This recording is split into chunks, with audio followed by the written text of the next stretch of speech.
wait is finally over. After many months in the making, Overtime Sports Show is here.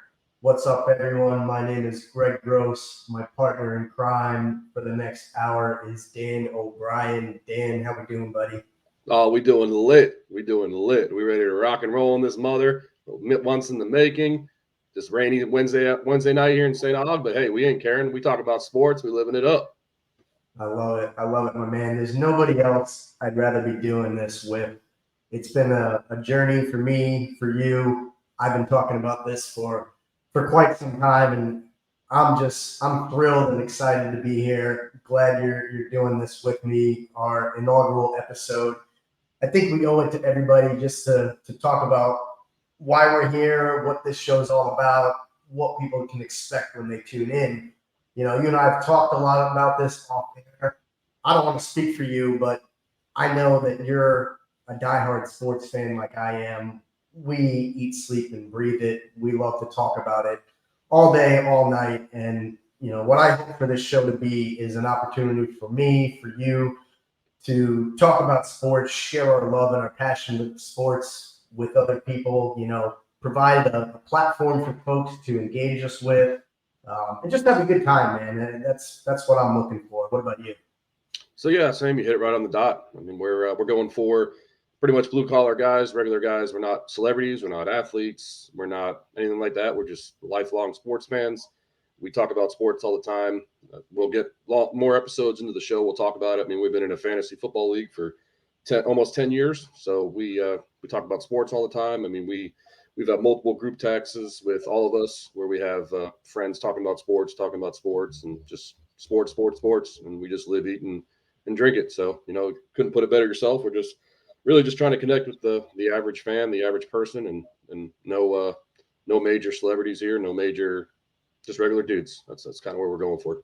So Yeah, man, I think you nailed it too. You know, we are regular dudes. You know, blue collar opinions. You know, we're the average Joe. You know, and there's a million of them out there like us. You know, we can play host here, and we can get others like us to call in. You know, you can tweet at us. You know, like we'll engage with the listeners, read the tweets, read the emails. You know, eventually we'll be taking phone calls. We'll do this thing live, but you know, I want to get opinions from people out there, and I want to share my opinion with folks. So, you know, we could spend hours talking about, you know, you, me, our background, but you know, we're here to talk sports, and people are going to learn about us, you know, over time anyway. So let's just jump in while we're here, man. Yeah, let's do it. Talking and rolling. Any number of directions we can go, but you know, NFL is king in the country we live in, and I think we got to start with that. Tons of stuff that happened this past weekend. I don't know about you, but I got to lead out with what I think is probably the most impressive storyline so far this season. Got to go with the Dolphins. I mean, what they did, in my opinion, this past weekend was nothing just short of historic. I mean, almost setting, you know, the all-time record for points scored in a game, putting up 70 on the Broncos. You know, you can make the argument that maybe they were rubbing it in a little bit. I don't know. But I just got to give props to the Dolphins. I thought they were going to have a good season this year. I didn't know it was going to be quite this impressive this early. I had them top 5, at least top 10, and right now it looks like they're 1 or 2, depending on who you ask. I mean, what do you think? What you impressed with them the way I am? Yeah, I mean, the Dolphins, man, 70 points. They really cool story about that game too. I don't know if you've been doing some reading, but Mike McDonald, the coach, he was a ball boy for the Broncos. So they got a little backstory. And story I heard today, actually, on Twitter, read it, that he actually tried to interview before Nathaniel Hackett. He tried to interview for the job, and they just turned the other cheek. So a lot of this game was towards the Broncos, kind of like a punch in the face.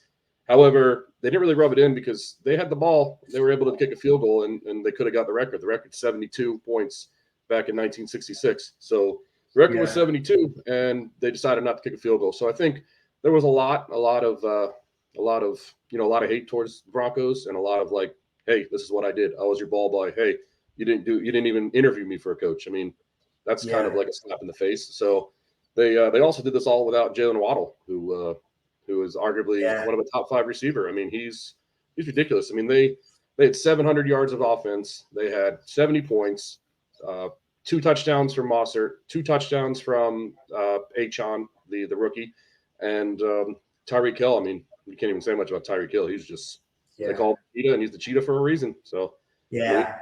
crazy stuff, man. They got a fun team, very very fun team. They do. They're exciting to watch. You're absolutely right. They did it without Waddle. I sometimes I kind of forget because how many points they put up. You just assume that he was out there, but to me, that's also part of what is impressive to me is they spread the ball around. They had most, like you said, 4 touchdowns. The other running back, 4 touchdowns, Oh yeah, 200 yards. Everybody was involved. I mean, to the point where who was it? Mike White comes in as the backup, and oh yeah. it's Mike White just comes in, and yeah, it's kind of funny. everybody He had was a their backup for the Jets. He was backup for the yeah. Jets, and he'd be rocking and rolling in the Jets now with old Zachy boy. And just funny that the Jets let him go, and he came in and scored a long touchdown. So it's just funny. Yeah. They're rocking on all cylinders, as they would say. Yeah, like you said, like with McDaniel and the team in general, rubbing it in or not. I don't know if you noticed. I saw a little bit of a classy display. I think at the end, the handshake between McDaniel and Peyton. It looked like there was some gamesmanship there, where I think Peyton understood they could have went for the record. They could have rubbed it in even more, but McDaniel, by all accounts, seems like he's a pretty classy guy. I don't think he's out there to humiliate anybody. I think they accomplished what they set out to accomplish by making a statement. They got everybody involved, and he didn't need to take it further, which I thought was pretty cool. So good on him. Oh, yeah, very cool. I mean, not to go too far into McDaniel and more of his background. They did an article about him in a feature on ESPN week 1, and he was out of the league for 2.5 years. So in his office, he has a sticker that says 865, and that was the number of days that he was out. The NFL.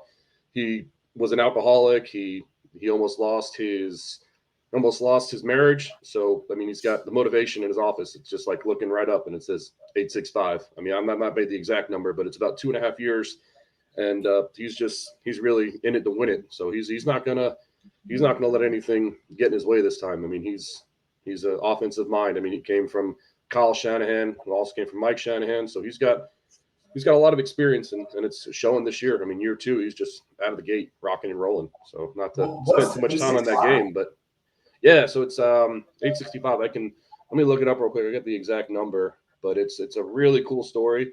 Like I said, ESPN did one week 1 on Prime or ESPN Sunday kickoff, and let's see. I'll get the exact. Is that the number of days he was out of the league or something? You said. Yep. So it's right here, 865. Reading it. So yeah, he was out of the league for 865 days.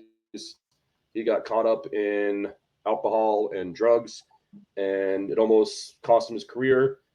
And it's just a good watch. I'm not trying to give people away from us, Yeah. but it's just a really cool thing. I mean, he has that as motivation. I mean, I think it's really cool. 865. It's like I said, it's right there in front of him on his office. 865, and if he's having a bad day, he goes up 865 and then just gets back to it. So very Right. cool stuff, man. That's awesome. So yeah, I mean, yeah. So that was, and that's another one. I mean, we have another one we can kind of move on. We have only 3 teams 3-0. I mean, they're legit teams. 49ers, the Dolphins, as we just talked about, and the Eagles. And the Eagles got a squad. The Eagles got a squad. I mean, Buccaneers are down, but they lived on Monday night. Yeah, I heard some rumblings on some other shows. The MVP favorite early on, and there's a case to be made for Hurts. I think Oh yeah, folks on the show, Hurts is listeners will eventually learn about me and you as well.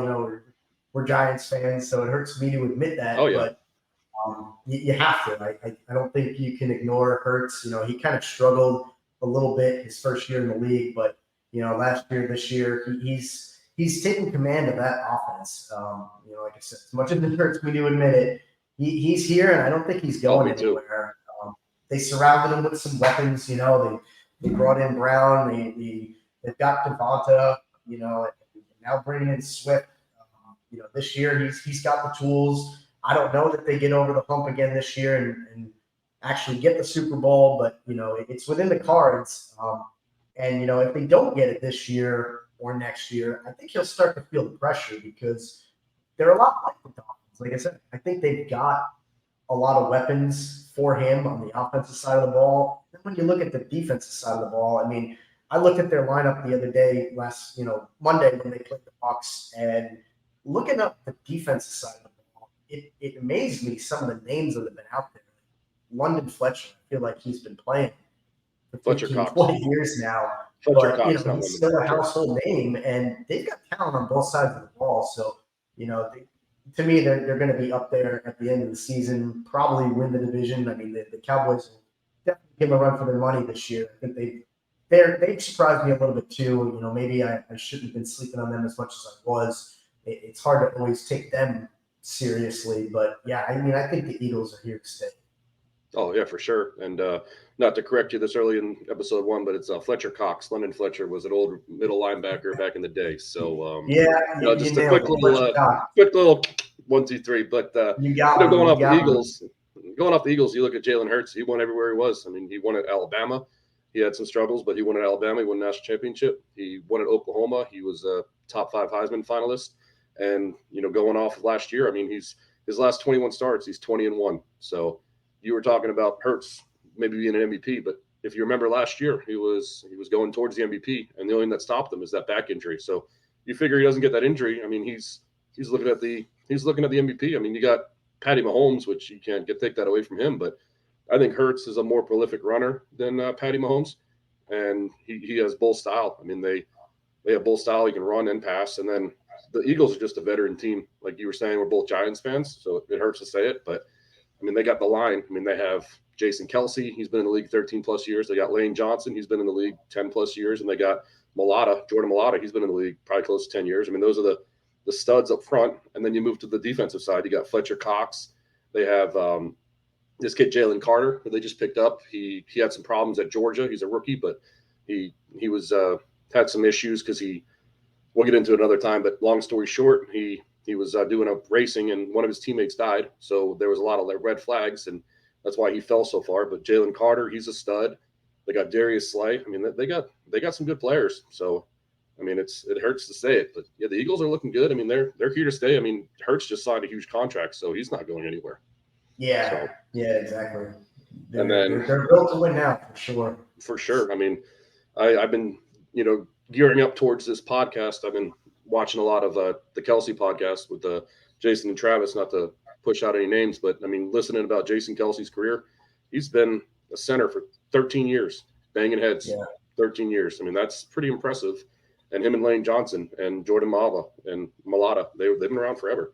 So, not to talk about the Eagles too much, but then going on to the third, undefeated team, the 49ers. I mean, they got a squad too. I mean, look at Brock Purdy, Mr., last number 265, the last draftee. I mean, he came out of nowhere last year, and they just signed Bosa, and they got a squad. I mean, I love Purdy, man, and Purdy's a beast, man. He was good at Iowa State, so he was good at Iowa State with Breece Hall. Him and Breece Hall were at Iowa State for 4+ years, so they were long starters. So it's just going. I guess experience counts. That's what we're seeing with Purdy. It does, man. I they're calling him Mr. Irrelevant, last pick of the draft. Mr. Irrelevant. That's what it is. Last pick of the draft. That's what they call everybody, Mr. Irrelevant. If you're the last pick, 265. So yeah, and they're giving him that opportunity to put that chip on his shoulder. I mean, the 49ers. The start of the year, they were my most complete team, and there's a couple teams, the Dolphins, like we talked about, are giving them a run for their money now. But they're still up there, until somebody beats them. I don't know that it's going to come from within their division. They'll have to see, the Rams, the Seahawks, Cardinals a couple times each. I don't think any of those teams are even in the class of the Niners, but, it'd be interesting, to see who else. I haven't looked at their schedule, but I don't know what's the toughest team that they'll face this year. And if they've actually been tested, the Giants last week, I mean, they kept it somewhat competitive for probably the first half, but, I think we all knew that game kind of played out the way we expected, especially the Giants not having Barkley around. It was really just a matter of time before the 49ers pulled away the way they did. Definitely. So, pull up the rest of the schedule. And let's I got it right here to the left. So we got the Cardinals next week, like this Sunday. That's going to be a win. Then they got the Cowboys. I mean, the Cowboys are looking good, and then they go into Arizona, and Arizona shocks them. So who really knows what the Cowboys are about? To tell you the truth, it's just True. they 40 to nothing against the Giants, and then they beat the Jets 40-10, and they were highest point differential, and then they go in Arizona, and Arizona is supposed to have 1 or 0 wins and try to get that first round draft pick. They lose to them. So the Cowboys, then they go to the Browns, then they go to the Vikings, then they got the Bengals, they go to Jacksonville, Tampa, at Seattle, at Philadelphia. That might be a nice game December 3rd. That could be undefeated teams and or 1 or 2 lost teams.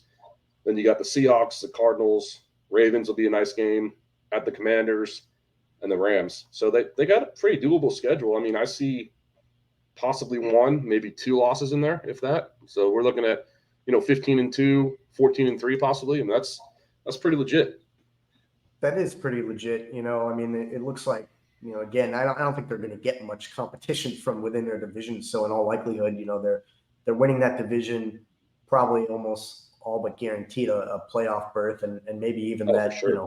first round bye. It'd be interesting to see how they play some of the teams that I think have been a little bit of a surprise this year. Like, Tampa kind of had it hard this past week against the Eagles, but at least in my opinion, they look a little bit better than I think expected. And you never know, they could make a little noise for San Francisco later on in the year. Guys get banged up. Same thing like you mentioned. I think there was the Bengals in there. The Bengals haven't looked good so far to start this season, but they're a team that can obviously turn it around quickly with Burrow. So there's a couple games in there that I think will be a good test for San Fran to see exactly what they're made of, because they're another one. Like I said, most complete team in my opinion. They're just loaded with talent on both sides of the ball. They're a well-coached team, so they're similar to the Eagles, man. It's kind of put up or shut up. I think the road to the Super Bowl, from the NFC side of things, definitely has to go through one of those two teams. Oh, for sure. And one more comment on the Niners. They're playing with house money. I mean, they got Brock Purdy as that 265th pick. I mean, he's getting paid league minimum, if that. So they're putting all their money elsewhere, which they have. I mean, they paid Bosa, they got Kittle, they got Debo. So they're doing what they got to do. Just they're playing with house money, so if they can capitalize on that house money, I think anything but the high. That's what I'm thinking. I mean, and then last year they played the Eagles in the conference game, and then Brock Purdy went out. They had to put Josh Johnson in, and that's the reason why the Eagles beat the 49ers, in my honest opinion. So yeah.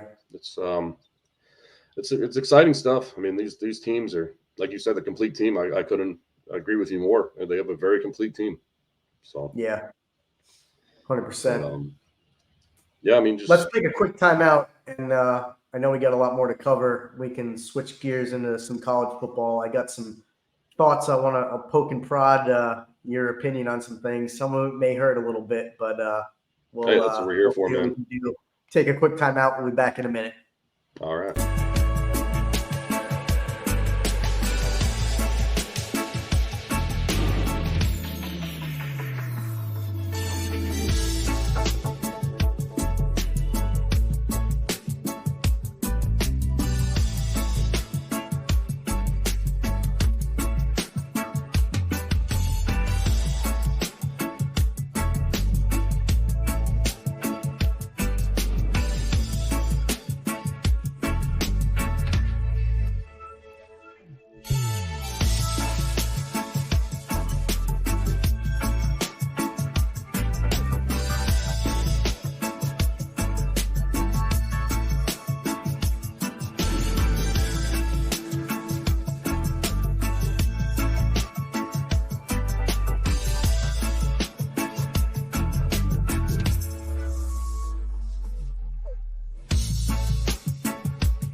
We are back. We are back. What's up, Dan? Still doing good?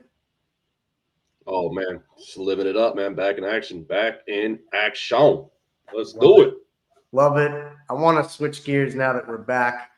Want to slide into college football for a few moments before we went to break. I know it hurts but I had to do it. I got to get your thoughts on the Irish. Everybody sees the hat on the head. You're repping it. You're still repping it proudly, even though things didn't go your way. I know it was tough on Saturday, but give me your thoughts. How you feeling?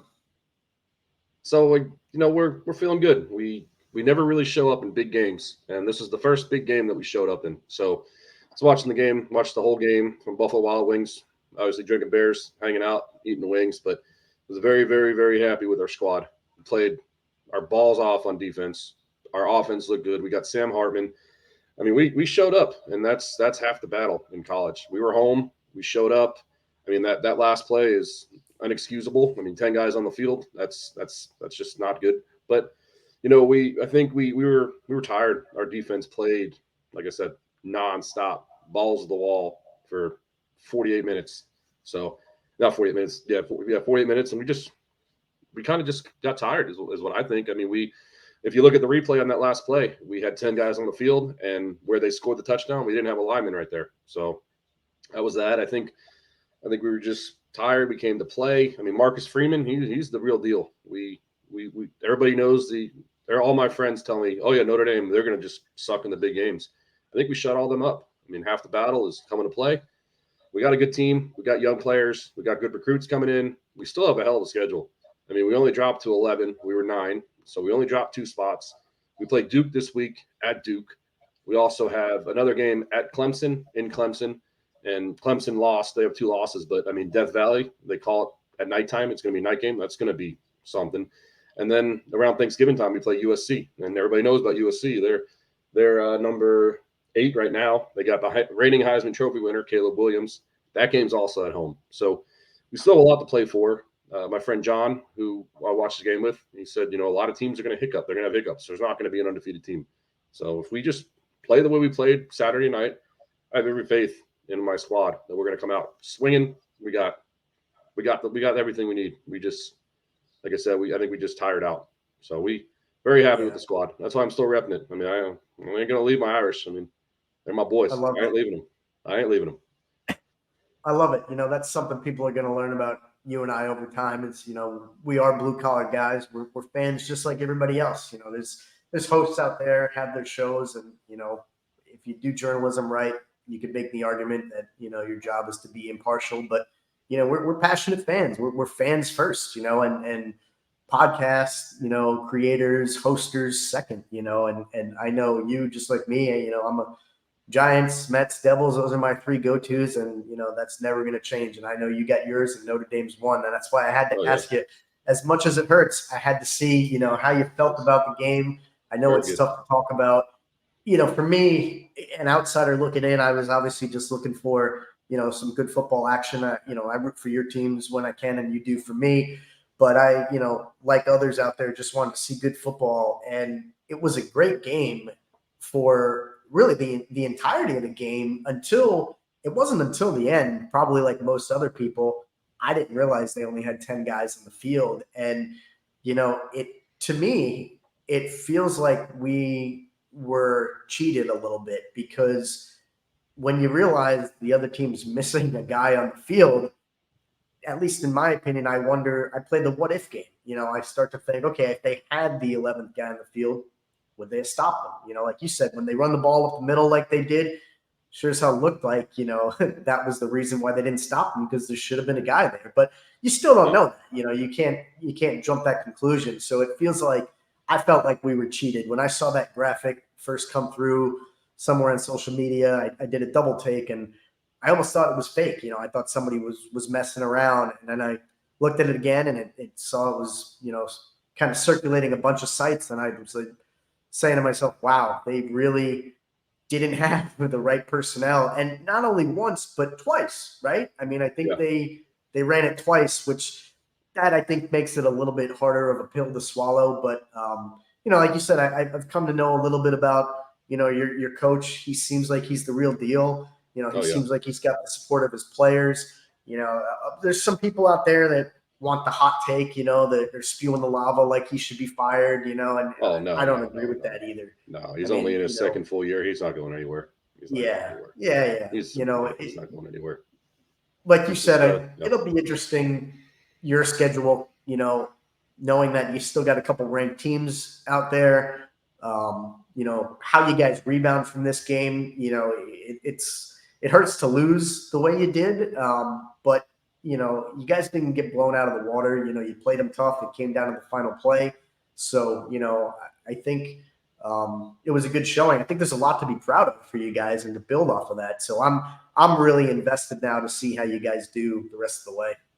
Yeah, not to bewilder the point that I just said. We very happy with our showing. If you look at the college football playoffs, we've made it a handful of times. We get blown out of the water every time, and I think anybody can ask me. Brian Kelly, who was our former coach, I believe he just wasn't ready for the big stage, and a lot of that was his recruiting wasn't there. We didn't recruit speed. We didn't really recruit anything other than skill. And Notre Dame's a hard school to get into, so you can fill in the blanks there. But we didn't recruit skill. We didn't recruit speed, and the transfer portal is also a huge thing. We're getting a lot of players in the transfer portal, and that's big around college now. We last couple of years we've been getting some studs.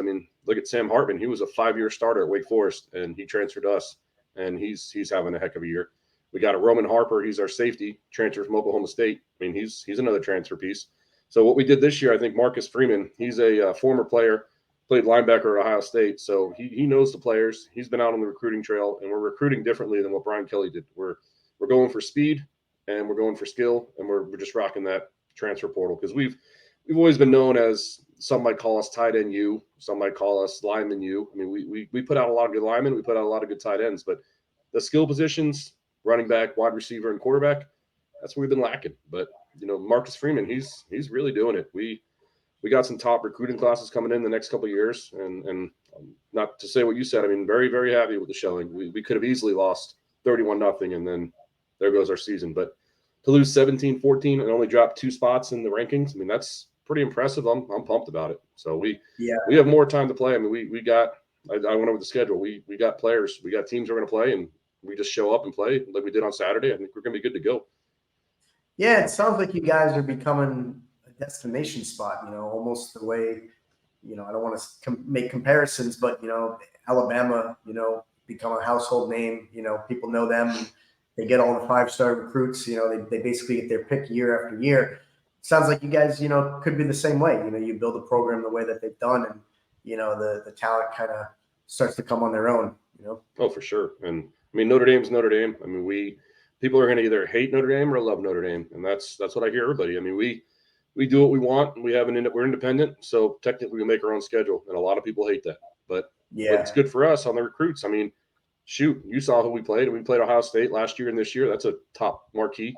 We always have rivals with USC, and we got to play 5 ACC teams. So, Notre Dame is becoming a place where people want to come, and like I said, it's independent. So there's no, we're going to be in the spotlight because we have our own NBC. We play all our games on NBC. About 90% of the games are on NBC. So they're going to be on the national spotlight. They're going to be on national TV every week. So, I think we're up and coming. Marcus Freeman is where it's at. So I'm very, very pumped. Yeah. So I got to ask your opinion on this too. It's outside of the Irish. I think probably if you're like me, the other game you were tuning into, which probably goes for the rest of the country too, is the Buffs, man. There's been all Coach that Prime. Coach Prime. Yeah, there's been all that hype on them, and I think a lot of people saw it coming. There was a lot of talk about the matchup.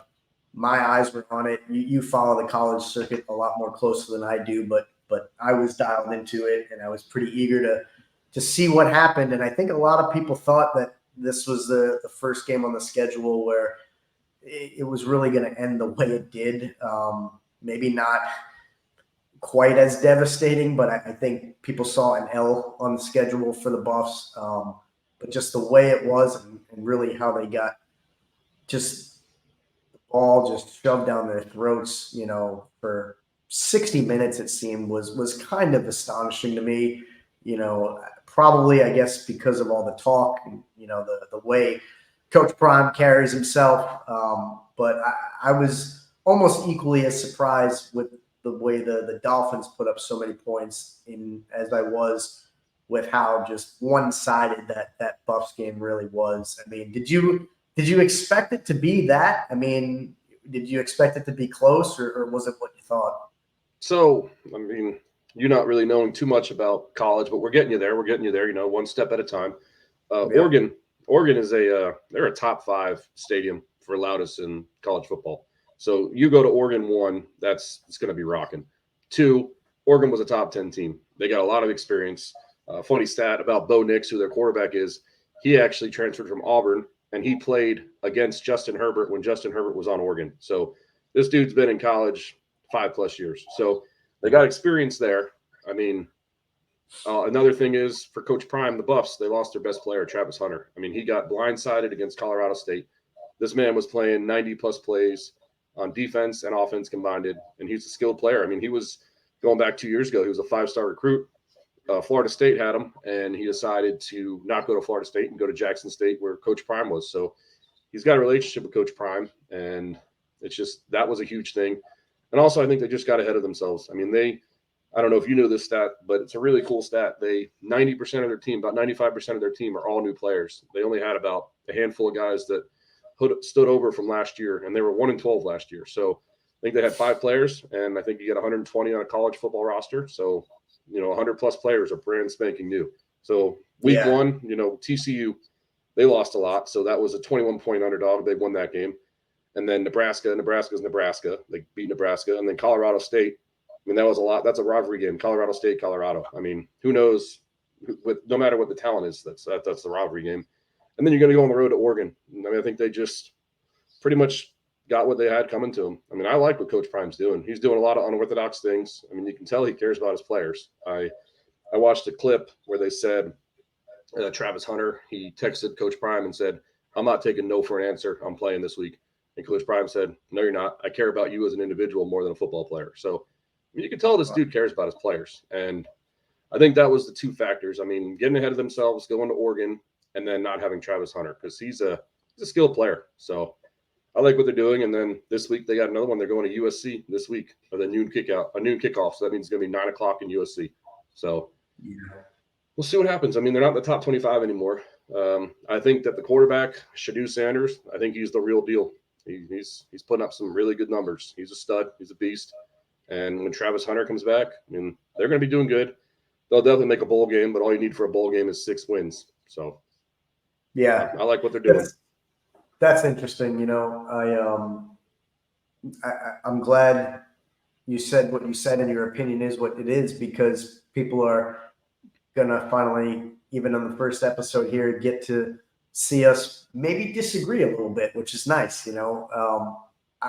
You mentioned Travis Hunter, and how important he is to the team, but I don't know. When I think of his absence, I compare it to Jalen Waddle. I mean, maybe Hunter means more to the Buffs than Waddle does to Miami, but I just, a guy like Waddle being out, we talked about it. They didn't miss a beat. You almost, I forgot that he wasn't even there because their performance was so dominant. And I look at a guy like Hunter, yeah, he would have maybe made the game a bit closer and a little less lopsided, but I don't think it was that much of a difference. I think the quality of the teams, and the skill on the field was really just that wide of a gap. You mentioned the stats. I did hear about the 90% turnover of the team, which is 100% impressive. I mean, it takes, a heck of a lot to get the team ready, when 95% of the guys are brand new, learning a new system, learning each other. So I think the early success they've had is pretty remarkable. But I do think what we saw this past weekend is evidence of really just a gap in skill more than it was, a guy like Hunter being out. But that's what makes the world go around, man. You got yours and I got mine. So I'm just going to beg to differ on that a little bit. And when you're saying that, you compared Travis Hunter to Jalen Waddle. Yes. However, I compared Travis Hunter to Shohei Ohtani. It's 2 players in one. And what I mean by that is Travis Hunter is a 5-star recruit at cornerback, and he could be arguably a 5-star recruit at wide receiver. So you put him on the field at both positions, he's a weapon. I mean, You're going to put them on their number one receiver on defense, and then you're going to put them on their number one receiver as on offense. So, I mean, you were saying that. I mean, yes, there was a big skill difference, but I think Travis Hunter there, maybe they don't lose by that much. They make it a little bit closer.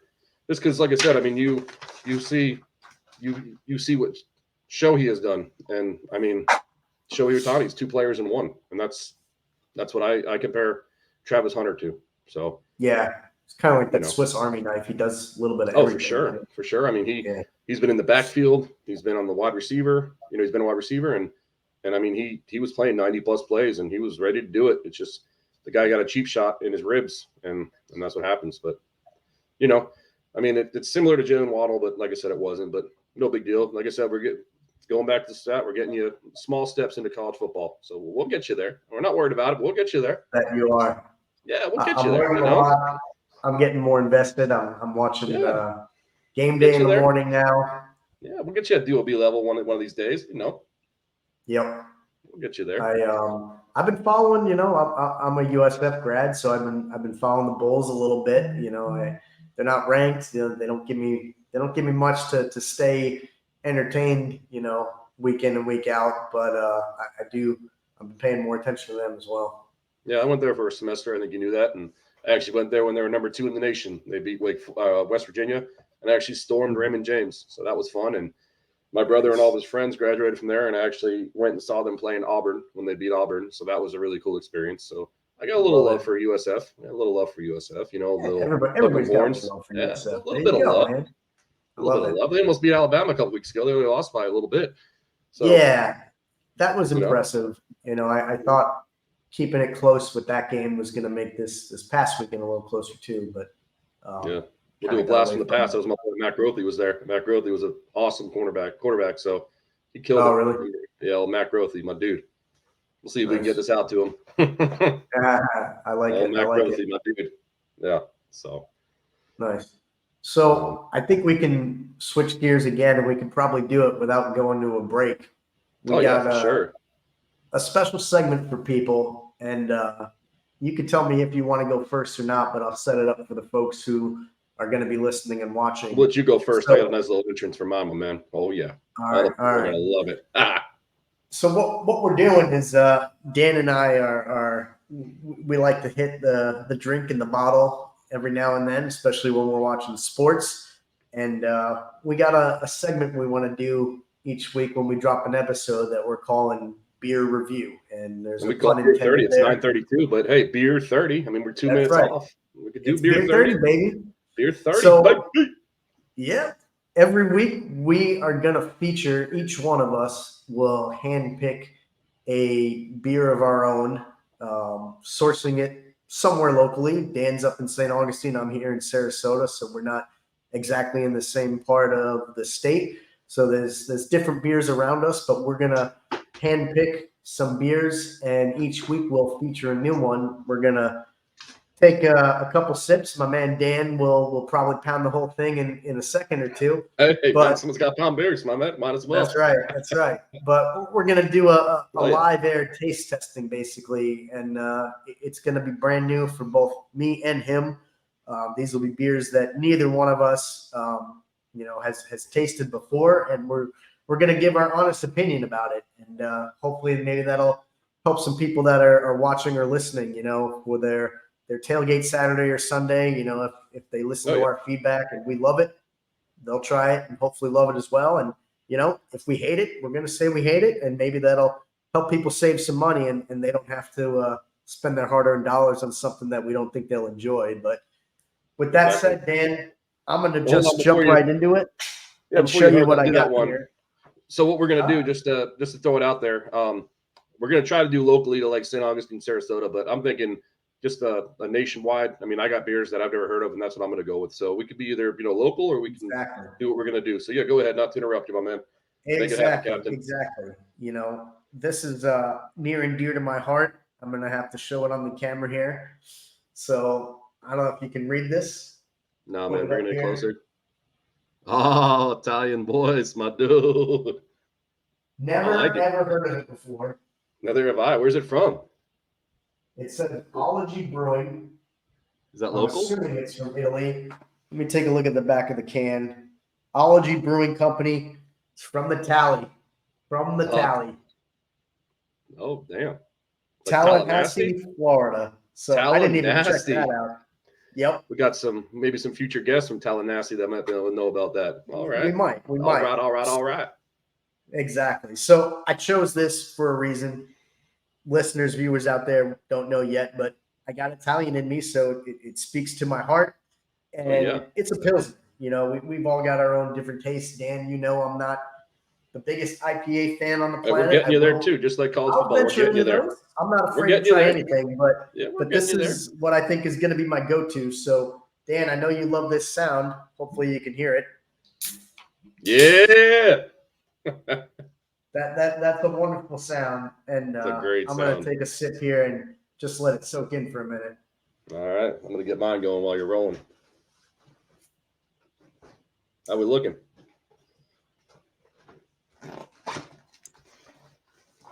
It's not bad. It's not bad. All right. It's hoppy, more than I would have thought for a Pilsner. It's probably got nice. It's not bad. It's crisp. Ooh, nice. But it is a little hoppy. Okay. It would be good on a game day. It's not something you pound. It's not your Ultra. It's not your Coors Light, your Bud Light, your Miller Lite. We don't drink Ultras on this one, so get that one out. We don't drink Ultras on this podcast. We don't do Ultras, my man. That's true. You know what I do when I see people with Ultras? I knock it out of their hand instantly. Yeah. We don't do Ultras. They're not going to be our sponsor, unfortunately. Yeah, we don't do Ultras. Sorry, boys. So I think we have to kind of come up with a rating scale. I think it's simple enough to keep it, 1 to 10, kind of go anywhere in between, do the decimal point rating. If I had to give this a rating, I don't want to be too critical, especially on the first try, but I also want to be fair. All things considered, I would probably give this is going to sting for my Italian friends and Ology Brewing Company here, because I'd like to visit them one day up in Tally and actually see. We'll be there. What their brewery's like, but I don't love this. I mean, it's good. Hang on. Yeah. A couple more sipsies. 2 sips. Everybody knows the rules, right? Yeah, everybody knows the rules, man. That's an ode to our Barstool friends and the pizza. Yeah. I got to be honest. That was a little bit of an inspiration when coming up with this idea. Oh yeah, when we were talking about this, thing covered, which is genius.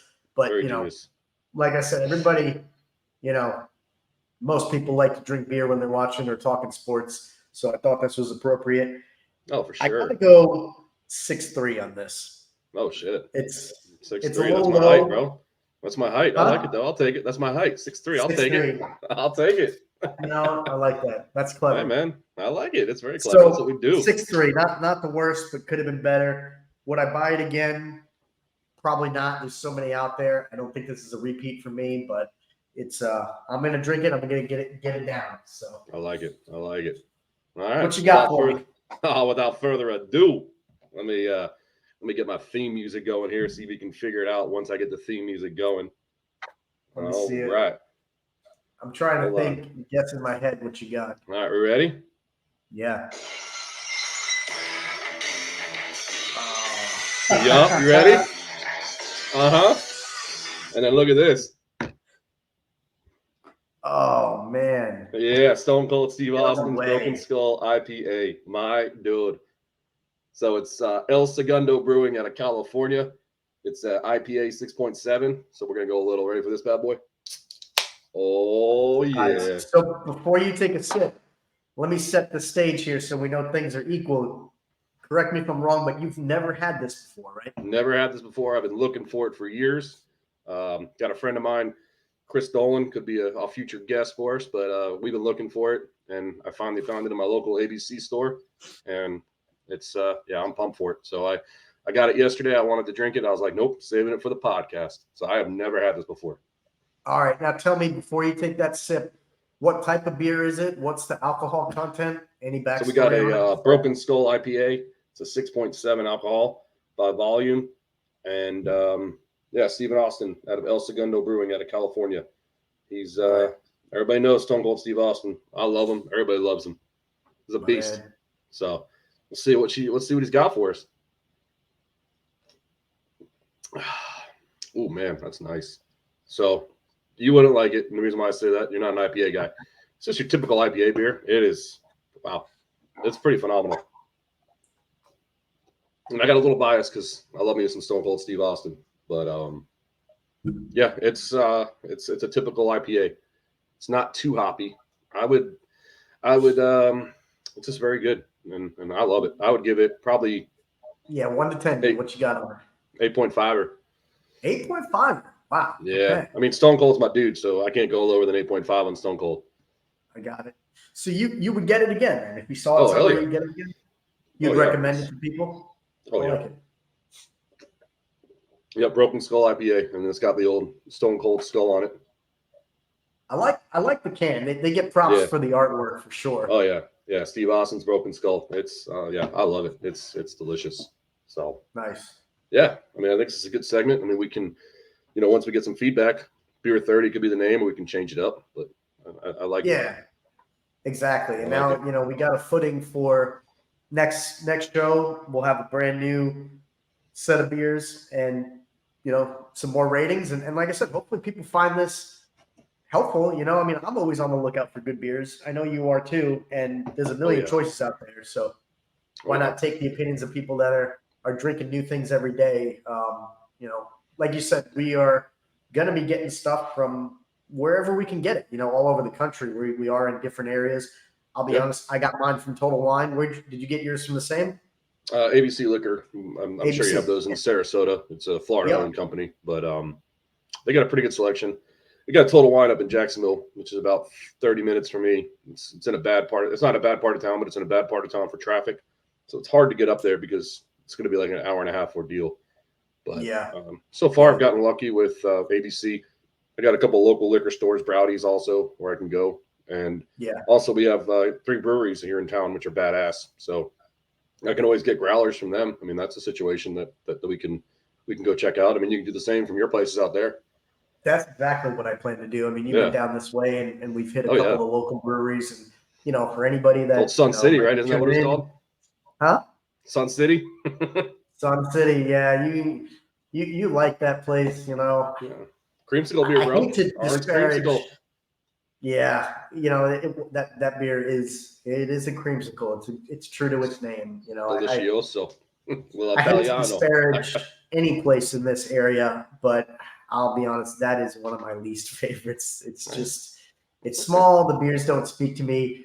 They wouldn't be in my top 10 breweries in this area, but we do have a pretty good number of breweries down here in the Sarasota Bradenton area. So, there's some healthy competition for sure. So for sure. That was fun, my man. I'm glad we did that. I'm already looking forward to. We could try to do like a cheers on the camera. What do you think? We'll do a little 1, 2, 3. Let's see what we got. This ain't a chugging beer for me though. No, we'll just do a little cheersers. Oh, okay. Cheers. Yeah. There you go. I like it. Oh man, I love this beer. Stone Cold. If we get Stone Cold on here, that'd be pretty cool. We got to get him. That's a great idea. What do you think he's doing now? Like, I mean, he's not in WWE anymore. He's just just living the life, man. He's giving people Stone Cold Stunners. Yeah, he's just got a big ranch, and I follow him on Instagram, and he's got a big ranch out there, and he just, I think he comes to Texas. I believe it's in Texas, Rattlesnake Ranch, but don't quote me on that. But yeah, that's Rattlesnake Ranch. What is it, like Neverland Ranch? What is it, Michael Jackson? No, you never knew his nickname. Remember, he was called the Texas Rattlesnake, dude. Yeah. What was his nickname? Come on, Grossy. Well, I'm saying, nickname I didn't know he named his property after him. I mean, Rattlesnake Ranch, I don't know if that's true. I was just maybe making that up. Cool. I don't really know. I don't really know, to tell you the truth. No, I'm just kidding. But he did call him the Texas Rattlesnake, so I mean, he's a stud. Yeah. He's a beast. He's an old school legend. So. Yeah, nice. So I think we can keep rolling, man. We got some momentum, or we're coming up on an hour here, but we'd be remiss, I think, if we didn't talk about a little bit of baseball action just because we're so close Yeah. to playoffs here. I think most teams Last probably week. have. Yeah, last week 4 or 5 games left for most of them. You know, again, listeners, watchers are gonna come to know that I'm a diehard Mets fan. You're a diehard Yanks fan. Oh, yeah. Unfortunately, our teams Unfortunately, we didn't had come bad through years. this year. Yeah. When Diaz went down beginning of the season, you hate to write it off right away, but it just seemed like the season was already over for the Mets, and I wish I could say they even hung around, but they really didn't. they were never really in the contest, for much of the year. You guys, on the other hand, were in it for a little bit. Yeah, we were in it, and we just had a freak accident. I mean, Aaron Judge playing athletic. He's in Dodger Stadium, runs into a wall and messes up his big toe. It's crazy to think the big toe is that important, but I mean, when you really look at it, it's for all your movement. It's in his back leg, so you need to have that for balance, for power. So just a freak injury. It's just him being athletic, him going for a ball and never saying no. Yeah. So that's really what derailed us. I mean, he was out 50 games. Look at Garrett Cole's probably going to win the Cy Young, and we're not going to make the playoffs. I mean, so. Yeah. So I'm curious your thoughts because, as we look at the playoff matchups, people are already starting to talk about the MVP awards, which I want to ask you about too. But the one thing I'm most curious about is what do you think about Ohtani? Like, they shut him down, I think, a couple of weeks ago because Angels are out of the race. But there was some talk about him clearing out his locker, his personal belongings. He's, I don't know, he got hurt, and I think he wanted to go back to Japan and be with his family. And that's what I heard. Do you think he's done with Major League Baseball here in the States? Oh, or no, not at all. No. The weird thing with him is he's having Tommy John surgery, so he's not pitching next year, but he's going to be able to hit. So he'll be good. He's not going to get the $500 million that people are talking about, but he's still a beast. I mean, he's still a good player. I would say that he's got the MVP locked up, and NL, I think Ronald Acuna's got the MVP locked up. I mean, Ronald Acuna, he's putting up numbers that never been seen before. 40 home runs and 60 stolen bases. I mean, get out of town. Well, those numbers have never been seen. Yeah, it's definitely impressive, Yeah. But I did hear, there's people that are strongly considering Mookie. You don't think that he's worthy of being in the conversation? I think he is. Him and also Freddie Freeman and also Matt Olson. But I mean, Ronald Acuna. I mean, he's a 5-tool player, as they would say. A 5-tool player. I mean, he's 60 stolen bases. I mean, that's unheard of from like a stolen base dude. And then also hit 40 home runs, and also play a pretty solid outfield. I mean, I think it's his to get wrapped up. AL MVP, like I said, I think it's Shohei wrapped up. So, we'll see. I mean, like I said, the last week of the season, I think, it's just going to be interesting. I think Tampa's might have a nice little run. Toronto, it's going to be interesting. But the Orioles look good. I mean, the Orioles are coming out of nowhere. They got young squad, young squad. The Orioles do. So So I'm looking at the race here. Being here in Florida, we both, I'm a bit closer to the Bay Area than you are, but we both follow the Rays quite a bit, and they're already in the they're in the playoffs a while ago, but they trailed the O's. I mean, and the time is kind of running out. I was really hoping that they would get that top spot and win the division, but I don't think it's going to happen now. If I'm doing the math correctly. Yeah, I got them 2.5 out with like 5 to play, I believe. Who has 5 to play? Either 4 or 5 to play for the Rays, and they're 2.5 out. So I think they've only got 3 to play. If I do the math correctly, it looks like if they're finishing up their series at Boston, they'll have the weekend. So 3 on the weekend. So 3 to play with 2.5 out. So their elimination number is 3. So that means that 3 more games and they're going to be eliminated from the division championship. Got it. Yeah. But the Orioles are tough, man. They got a nice young squad. They're tough. Yeah, it's interesting you say that because the one thing that impressed me, I didn't really realize that everybody always instantly knows the Rays have been doing it for years now with such a low payroll, and they're usually credit to them. They're in the hunt. They're year after year they're in the mix, and I don't know how to do it. small ball, small payroll. They promote from within. Their farm system, their scouts seem like they're top notch. But I noticed this year the O's seem like they're playing from the same playbook and the same script. They've got, I think, an even lower payroll than the Rays do. And I had no idea. So here you have two of these teams that have just, flipped baseball upside down, at least for this season. They're so competitive. They're gonna be in the race for the series. And then you got, again, teams like ours who are number one and number two in spending and Oh yeah. just can't do anything with it. So I think you got to really give credit to the both the O's and the Rays. And as much as I for years have wanted to have an owner like Cohen on the Mets to just have that, almost endless piggy bank like you guys have had and with Steinbrenner for so many years. I hate to say it, but should have probably known that, while you guys have had success, I think you'd probably be the first to admit and agree that the amount of money that you've spent, especially over the last decade or so, hasn't resulted in championships. So again, as much as I'm thankful to have an owner like Cohen, what's it gotten us so far? I mean, we had to ship out Scherzer and Verlander. I mean, I wasn't thrilled about those signings to begin with because of both their ages, but paying them the money we did, some of these other guys, what's it getting us when you can look at teams like the O's and the Rays who are doing it for pennies, Yeah, it's just going back to the Rays. The reason why they do it, they got the best manager in baseball, Kevin Cash. I mean, he knows what he's doing. I mean, Yeah. he knows what he's doing. They got a good scouting department. They always draft well, and they have really good minor league coaches. I mean, look at their team. I mean, before that whole crap at Roder Franco, I mean, he was number one prospect at 18 years old. They signed him to that big, huge deal. I mean, they got another dude coming up, junior something I saw that he came up the other day. He's another good player. So, I mean, they just know what they're doing. Kevin Cash is a good coach, and the Orioles, they were bad for so long. Maybe they weren't tanking per se, but they got top draft picks. I mean, look at their team. Yeah. Their whole team is number 1 or number 2 round draft picks. So, I mean, they just know what they're doing, and it's crazy. I mean, our boys, we spent a lot of money. I mean, for you guys, you haven't won since '86. We haven't won since '09. So we're looking. I mean, the money, it goes the saying, money doesn't buy championships, which I like that. It shows parity in baseball. It shows parity that you don't spend the most money, you're not going to win. I mean, you need to have skill. You got to have coaching. You got to have, scouting. So it's fun. It's a fun game to watch.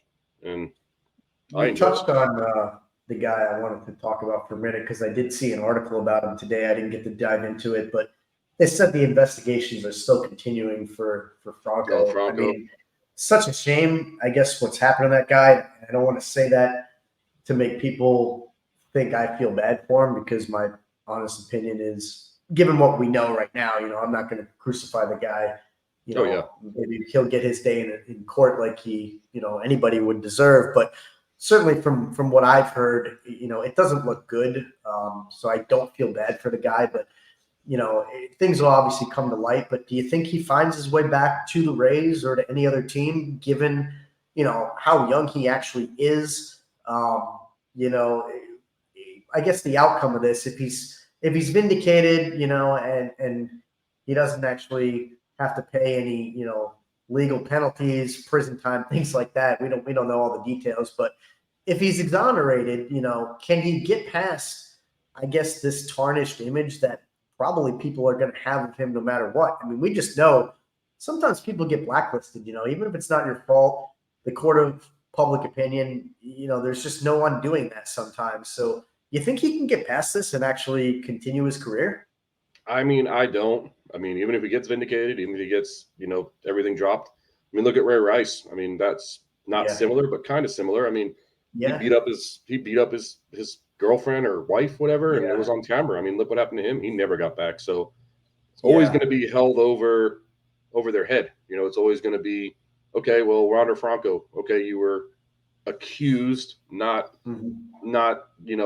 guilty of it, but still. Yeah. And then nowadays, with everything going on in society, I mean, people don't like that anymore. It's not how it used to be, Yeah. And it's always frowned upon, but now it's frowned upon even more. So I don't think that he ever comes back. I mean, he's only 20 years old, but I don't think he's able to come back just because that's going to be over his head all the time. One slip up. Yeah. I mean, this is a huge slip up. I mean, I wouldn't Yeah, if I was a owner and people were like, should we get this dude? I'd say hell no. I mean, that's just my yeah, thoughts. I mean, that's what he's accused of. That's blasphemy. Freaking. I yeah. mean, how the heck do you You do hope that? it's not true. I mean, like I said, I think everybody, But where did should these be come from, though? guilty. Somebody is trying to get money. Like, where did it come from? It had to come from somewhere. You know what I'm saying? Like, it had to have come Yeah, from somewhere. And it's yeah. not I just mean, one person. It's like three people, isn't it? Three different girls. I think it is a few, and Yeah, you hope that that's not the type of thing that anybody makes up. I mean, that's what what you I'm got to saying. I start mean, to wonder why, if it wasn't true, whatever it is, why fabricate something like that? yeah, Because, like you said, is it money? Extortion. nip it But in the bud. If you it's really money, are, I mean, yeah, you're ruining somebody's life. oh If yeah, it's not true, you're really doing damage to somebody.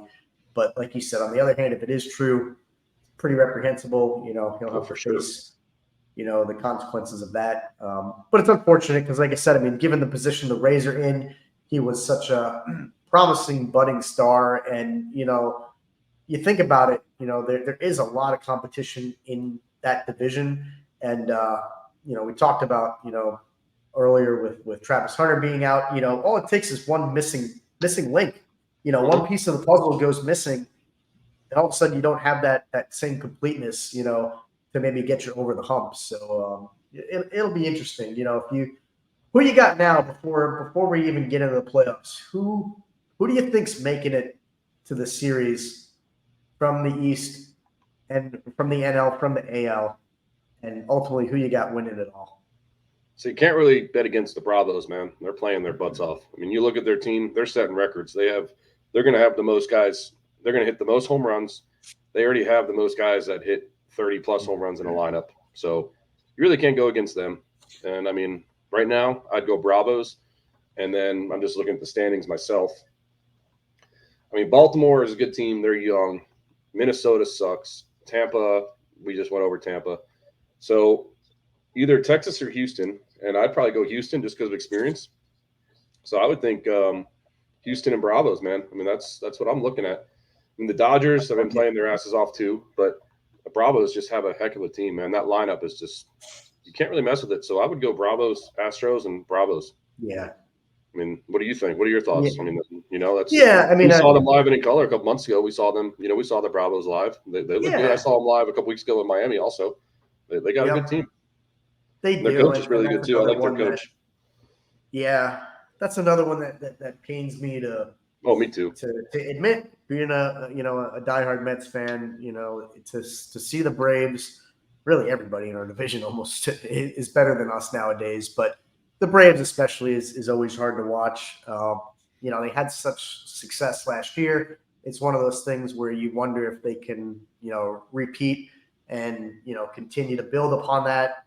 It certainly looks like they have. I mean, I don't think they've missed a step this year. They basically leading the division and really the conference in the league for much of the season. Oh yeah, There's not been a whole lot of jostling at the very top. There's been a couple teams that were close, but even now they still got a 2-game lead over the O's. First team to get to 100 wins so far, the only team so far to get to yeah. 100. It's hard not to pick them, so I got to go with them. From the NL, if it's not them, I mean, the Dodgers do look like the next best. But to be honest, That's what I'm I thinking. think Yeah.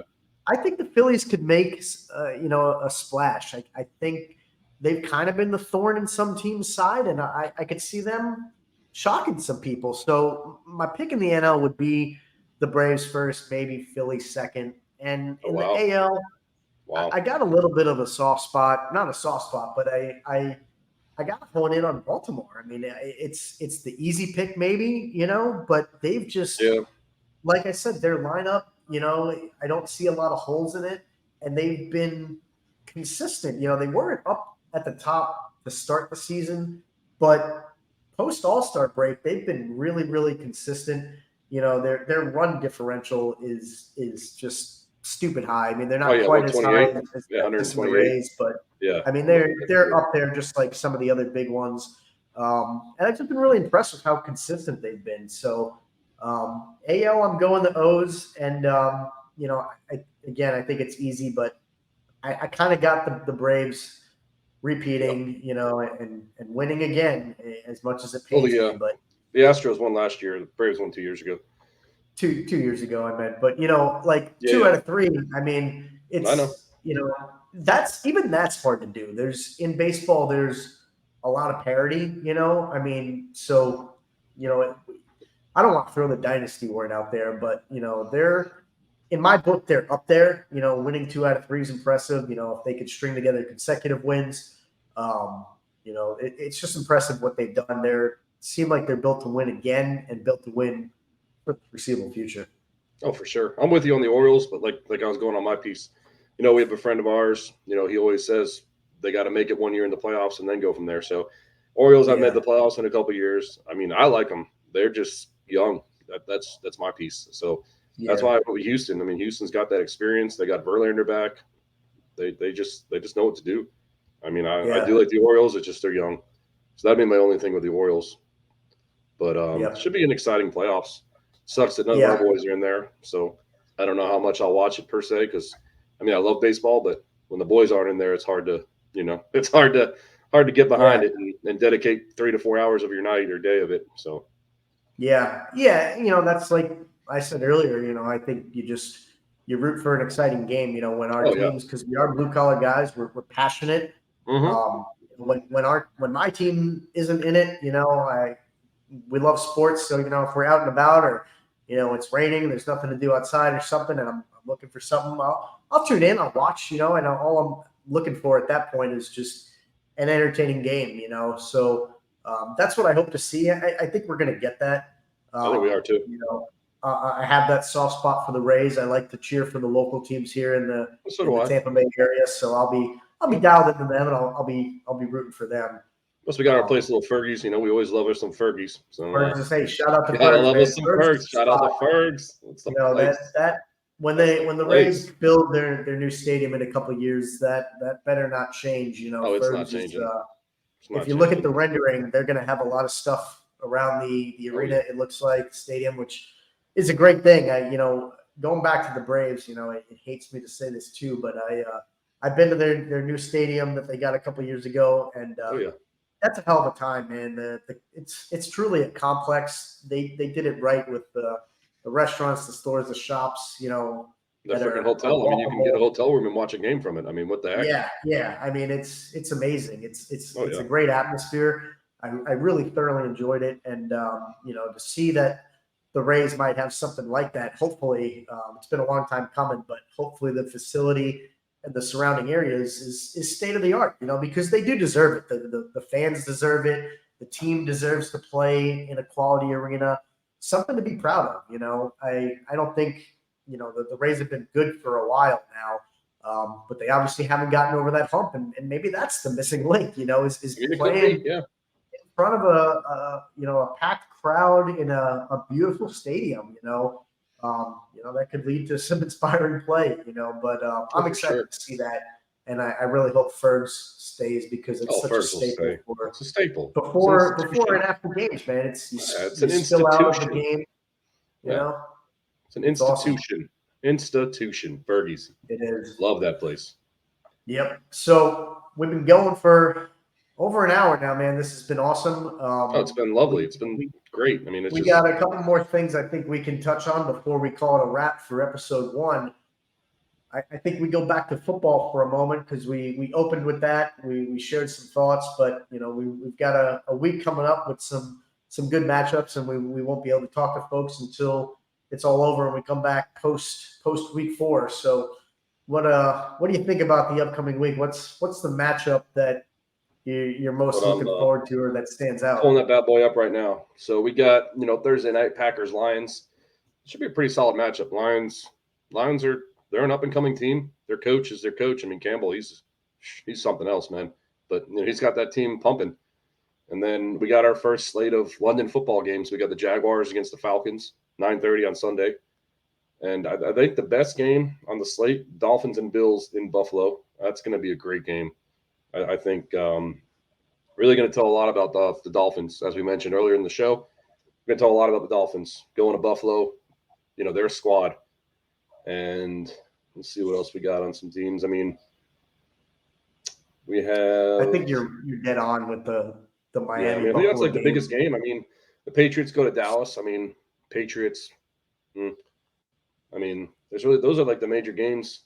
That's like the major game, I believe. I mean, the other game that's pretty Yeah. big, Commanders and Eagles. I mean, Eagles should handle them easily, but I think yeah, Dolphins Bills. I mean, what are your thoughts on that? That's probably the best game of the week. You know? Yeah, it certainly looks like it, and I think you're right. It'll probably be their best test so far, the Dolphins. But the Bills as well. I think the jury's out a little bit on them. I think Josh They Allen's played awesome last continued. week against the Commanders. Yeah, they did. Their defense really came through for them too. I think Josh Allen's got a fair amount of heat on him, and I can't say that it's unwarranted. I mean, he's been questioned for his decision making. Exactly, you know, where his head's at sometimes. When he does certain things. I mean, I think everybody loves his ability to run the ball. Tuck it, run, put that shoulder down, and fight for extra yardage. He's got that spirit in him. But some of the other decisions he makes late in games, either forcing throws or maybe just carelessly throwing it out there. He's got one of the worst um, TD to interception ratios when it comes to the red zone in the league, at least as of late. So I'd be interested to see how that game unfolds. I mean, I don't know if you could take the Bills, but Lord knows their fans and that stadium. There's going to be tables breaking left and right, I'm sure. Oh yeah, Bills So they're Mafia. they're going to be pumped up. Yeah, Bills What's Mafia. that? You know, I mean, that's the Yeah. Bills Mafia. I mean, that's going off what you Yep. said. I mean, it's Josh Allen. Yeah, he Yeah. does have a bad TD ratio, and he just forces the ball too much. Like you were saying, to go off what you were saying, he Yeah. needs to just either one, run it, or two, throw it away, or three, just hand it off. You know? Yeah. So I got one for you. It's not a sexy game on the card, but I heard some buzz today about the Colts. They're playing the Rams this week, and Colts are 2-1, and they've Yeah, done some work already, obviously, without the big name in Taylor. And last week and a half, they've done it without their new young quarterback in Richardson. Um, I don't think anybody expected Minshew to start, and when he finally got the nod after Richardson went down mid-game, week two, I think a lot of people, even I know some diehard fans that probably weren't thrilled and didn't expect much when he came in. But I'll tell you what, he's earned some credit in my book, because if you look at his stats, I mean, he is kind of the reverse of what we were just saying compared to Allen, where he gets a lot of heat, but he actually has a great TD to interception ratio. Some of his other stats, his QB rating, you know, they're actually quite good for when you consider really how much of a journeyman he's actually been. I feel like he's a guy who gets a lot of heat. I don't know exactly why. To me, it seems a little misplaced or unjust. But I mean, what do you think about him? We don't know exactly when Richardson's coming back. I don't think is he expected to come back this week, or is he still in evaluation mode? he still got that concussion. I mean, I know a lot about Gardner Minshew. He was a Jaguar boy, so Yeah, he played in Washington State. He had a kind of a mustache, funny mustache, and a mullet, so he kind of had that going for him. And yeah, here in Jacksonville, he stepped in and he had about a year and a half good football. I mean, he's a funky dude. He was all about wearing jorts and jean shirts and denim suits, and I mean, he's a good player. I think he's got a good arm. I think he's good. I don't think he's a starter per se. I think he's a good backup. But I mean, yeah, like you said, he doesn't have a bad touchdown interception ratio, which is key. So I think he's a good player. I mean, Richardson is just a whole different ballgame. I mean, you can't really compare the two. Richardson's going to give you an edge that Minshew can't give you. I mean, Richardson's going to be running. yeah, Minshew's pretty much pocket passer. So, I mean, yeah, that is a good game. I mean, there's another game that, not as sexy. I mean, Ravens Browns, they're both 2-1. Buccaneers Saints, they're both 2-1. So, mean, there's some Yeah, decent games, that but I Bucks mean, game by stood far out that to me Dolphins Bills. too. Yeah, I mean, Yeah, it's going to be the at home. Bucks. It knows if Derek Carr is going to be playing. I mean, he messed up his shoulder the other night, and so it could be Jameis Winston against his former boys. So that could be Yeah, some motivation. And then Kamara's coming off a suspension too, so there's something right there too. yeah, that's why that game was the other one I was going to mention. Stood out to me too for all those same reasons. Personally, I think I had the Saints probably as the best team in that division at the start of the year. That Yeah, may me too. still be true. I think only 3 games in, but like you said, I mean, with Carr being out, puts a little wrinkle in the equation. And like I said earlier, the Bucks look a little better. I think you and I have some friends in the area who are diehard fans of the team, and I think the general consensus was that even if they were trying, that the Bucks just were not going to be any good. Without Brady now, they lost Fournette, some other guys, and not only that, but even a lot of people I think expected them not to try. I don't believe in that kind of stuff. That's a topic for another day. You'll never ever convince me that teams will lose on purpose or will be playing for that draft pick. But there Yeah, are me neither. thousands, millions of people out there who believe the opposite. There are just some people that Exactly. think that was what was going to happen. Yet the Bucks were just going to throw in the towel in the beginning, but clearly I think their play has shown otherwise. And that's another guy who's impressed me this year. I personally didn't exactly know what to expect with Baker. Yeah, me I too. thought there was a realistic opportunity for him to just kind of flame out. I thought he would get his fair share, which he has. Start a couple games this season, have the opportunity to prove himself in a new system. But I thought it could go either way, where he just doesn't do much with it, and then we end up seeing Kyle Trask get his opportunity, because I think he deserves the opportunity to get a look too. He's been waiting in the wings now for a little bit. But Yeah, to for to sure. his credit, Baker has seemed like he's kind of taken that next step. I think he's made the most of it so far. He's gotten the team to 2-1. The Bucks definitely have some holes, but they're in the conversation. And honestly, I don't know if you feel the same way, but I think that division is still completely up for grabs. I mean, think Oh, it's about wide it. open. Yeah, it's The wide Bucks, open. the I mean, Saints, the yeah, Panthers, the Falcons. I yeah. mean, at this point, honestly, I don't think there's a more even division in the league, because I can't look at those 4 teams and tell you who's the worst or who's the best. I mean, I think that Hmm. is just as even as it gets right now through 3 games. Oh, for sure. And I mean, the Bucks still have Mike Evans, they still have Chris Godwin, and they still have a good defense. So, I mean, Yeah. Baker's no slouch. I mean, this dude won a Heisman Trophy at Oklahoma. This dude won a playoff game in Cleveland, in Pittsburgh. So he's nothing. He was #1 overall pick too. So he's a legit NFL player. I mean, he just got a raw deal in Cleveland, which everybody knows he got a raw deal in Cleveland. I mean, Yeah. he's got the talent. They still, like I said, they still have Mike Evans. He's still top of his game. Chris Godwin still top of his game. Their defense, Devin White, still a hell of a linebacker. So the division is definitely wide open. I mean, you got a lot of Yep. young quarterbacks, a lot of young teams, a lot of rookies. So I think that might be wide open division, maybe one of the best divisions in football. Yep. So I got something for you. We know we got to wrap this up, but before we Yeah. do, I want to do this during the NFL season while we have the opportunity.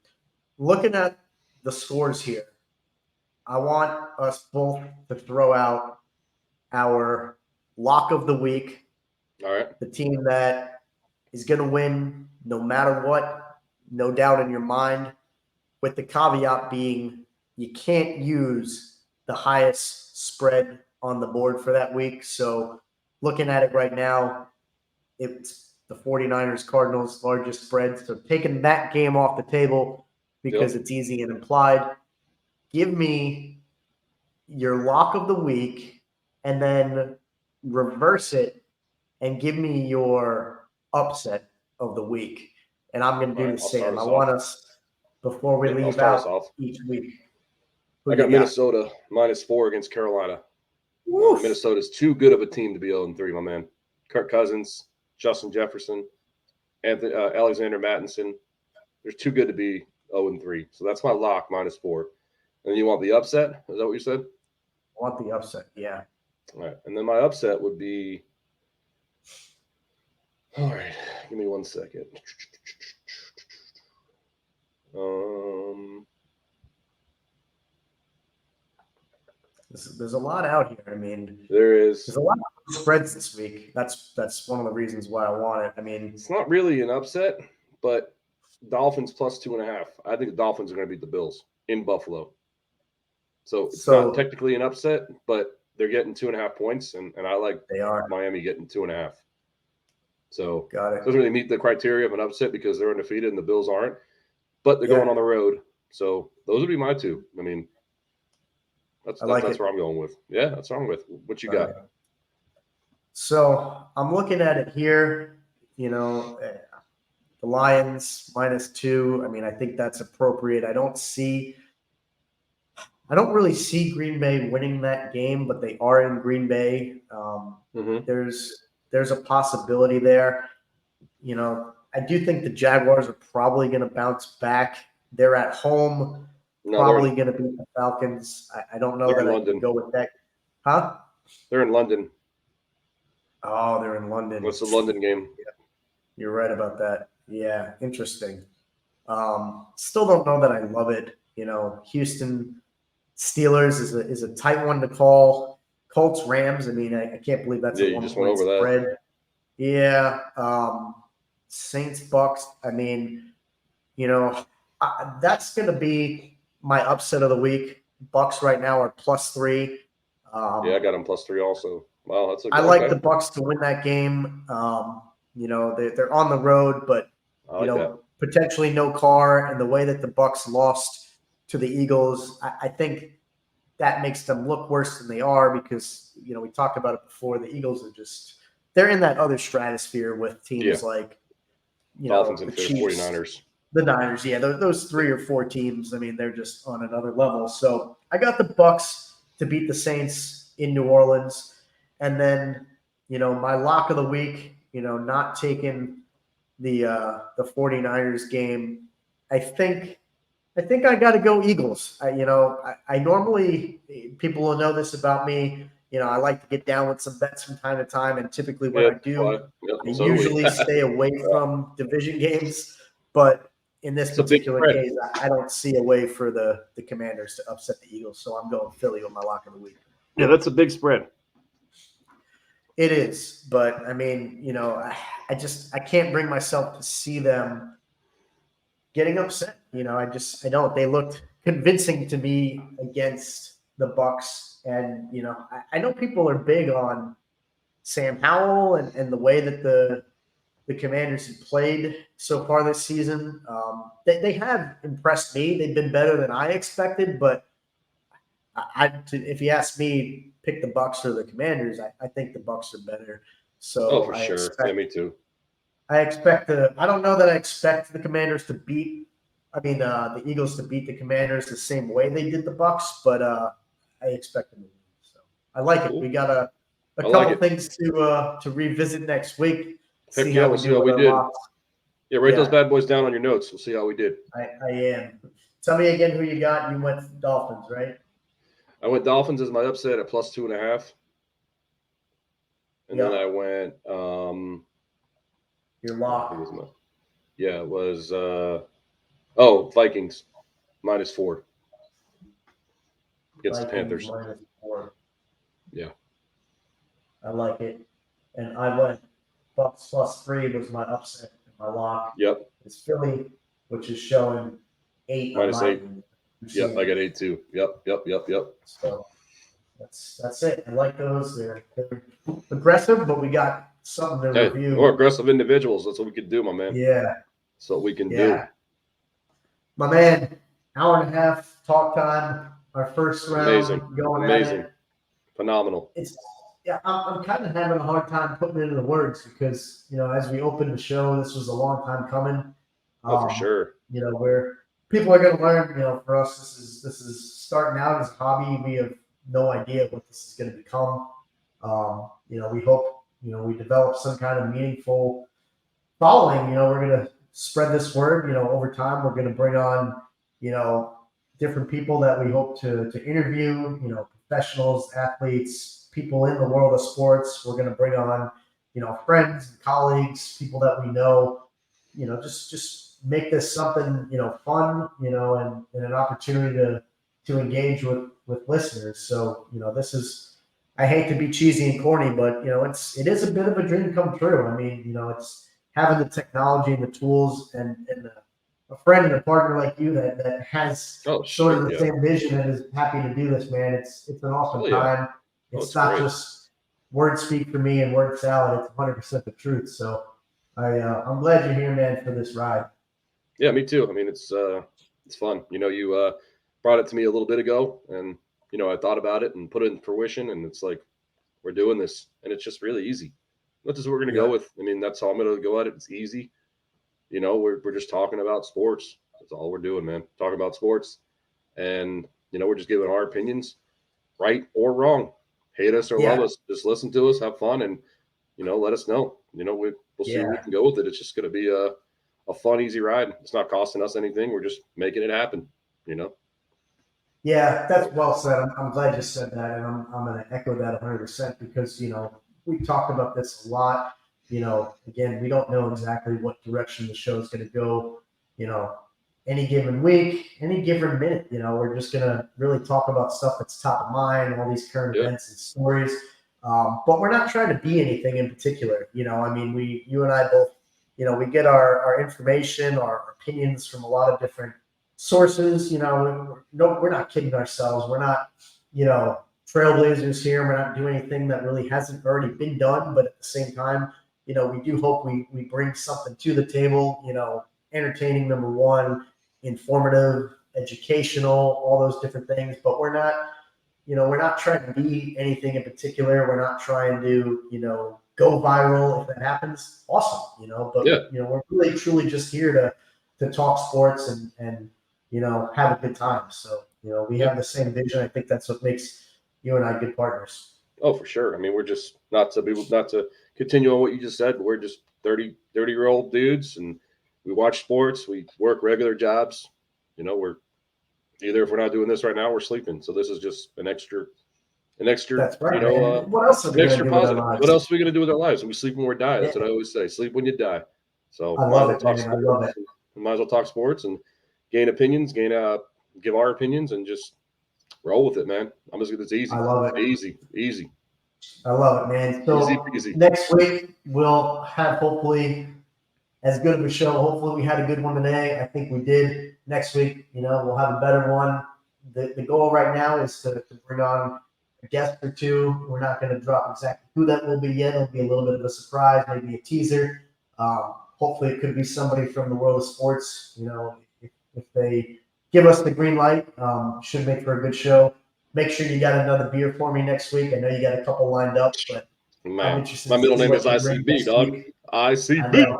I know. I love it, man. So I'm going to get us out of here, Dan. This was awesome. Yep. Let's do it again next week. I'll see you, bro. Deuces. Yeah, buddy. Later. Everybody come see the greatest show. Gather up all juggalos and roll. Come on. Everybody come see the greatest show. Gather up all juggalos and roll.